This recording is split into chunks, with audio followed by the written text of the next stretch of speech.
नमस्कार. गोमंतकमध्ये आपल्या सर्वांचं मनापासून स्वागत. सर्वप्रथम सर्वांना गोवा मुक्ती दिनाच्या खूप खूप शुभेच्छा. ज्यावेळी आपलं राज्य पोर्तुगीजांच्या ताब्यात होतं आणि गोवा मुक्तीचा लढा सुरू होता त्यावेळी प्रत्येकानंच म्हणजे लहानांपासून मोठ्यांपर्यंत स्त्रियांपासून पुरुषांपर्यंत प्रत्येकजण हर तऱ्हेनं प्रयत्न करत होता. पण याची खरी सुरुवात झाली ती डॉक्टर राम मनोहर लोहिया यांच्या भूमिकेमुळं. पोर्तुगीज सामान्य जनतेवर करत असलेला जुलूम अत्याचार लोहियांनी पाहिला आणि मग त्यांनी स्वतःला गोवा मुक्त करण्याच्या संग्रामामध्ये झोकून दिलं.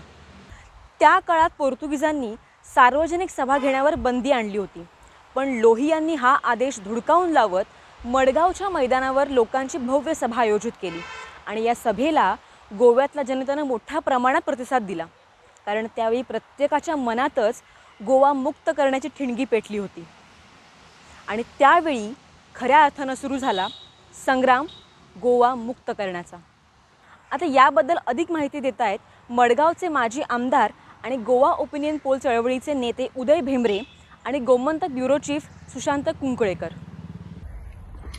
1946 वर्सा जेन्ना डॉक्टर लोहिया हांणी भाशण करपाचो प्रयत्न केलो कितलेश्या शेकड्यांनी लोकां मुखार, तेन्ना पुलिसांनी तांकां आडायले आनी धरून व्हेले.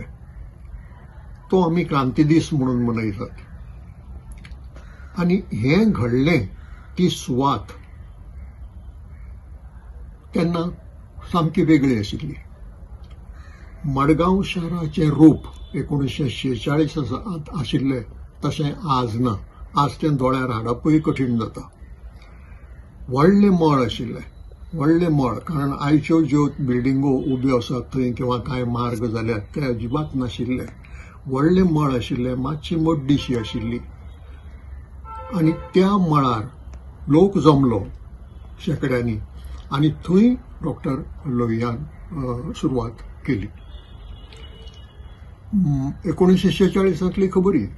मागीर पुर्तुगेज हांगा 15 वर्सां उरले 1961 मेरेन. आनी ह्या 15 वर्साच्या काळात तो जो भूगोल आशिल्लो थंयचो तो बदललो. थंय कोमुंदात बिल्डींग आयली जी आज आसा ती, रस्ते आयले, आनीक बांदकामां आयलीं आनी ताका लागून तो जो उक्तो जागो आशिल्लो, व्हडलें मळ आशिल्लें, तो ल्हान ल्हान ल्हान ल्हान ल्हान जायत गेलो. हो आमच्या इतिहासांत खूब म्हत्व आशिल्लो. ताका लागून कितेंय करतना पुर्तुगेजा उपरांत पुर्तुगेजाक ताची पर्वा नाशिल्ली, पूण समजूं येता त्या 15 वर्सांनी जें कितें घडलें तें पुर्तुगेजाक कांय त्या स्थळाचें म्हत्व नाशिल्लें म्हणून.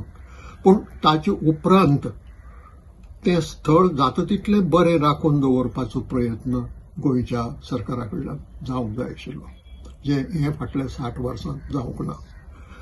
आयच्या कोमुंदात बिल्डींग आनी 2-3 रस्ते हांचे मदीं इल्लोसो जो जागो उरला ताका आज आमी लोहिया मैदान म्हणून वळखतात.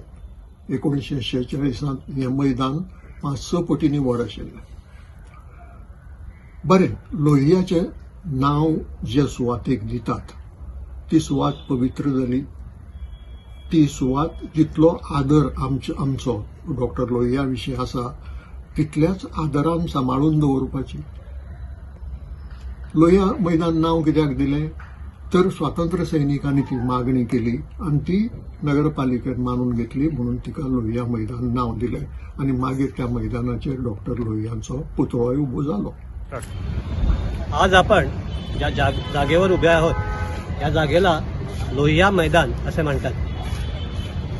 या जागेला गोवा मुक्ती चळवळीत एक महत्त्वाचं असं स्थान आहे. याचं कारण म्हणजे 18 जून 1946 या दिवशी म्हणजे भारत स्वातंत्र्य होण्याच्या जवळपास 1 वर्षापूर्वी याच मैदानावरून डॉक्टर राम मनोहर लोहिया यांनी गोवा मुक्तीची जी चळवळ होती ती सुरू केली होती. त्या मुक्ती चळवळीची ठिणगी याच मैदानावरून त्यांनी पेटवली होती. पूर्वी हे जे आज जे आपण मैदान बघतोय तसं पूर्वी इथं मैदान वगैरे काही नव्हतं असं म्हणतात. इथं एक उंचवट्याची जागा होती, सगळं मोकळं मैदान होतं आणि तिथं लोहियांनी ती भाषणबंदी मोजण्याची सभा घेतली. हीच भाषणबंदी 18 जून 1946 या दिवशी लोहियांनी इथं येऊन मोडली आणि त्या दिवसापासून गोवा मुक्ती चळवळीची खऱ्या अर्थानं सुरुवात झाली. ती घटना ह्या मैदानावर झाली म्हणून आता ह्या मैदानाला लोहिया मैदान असं नाव दिलेले आहे.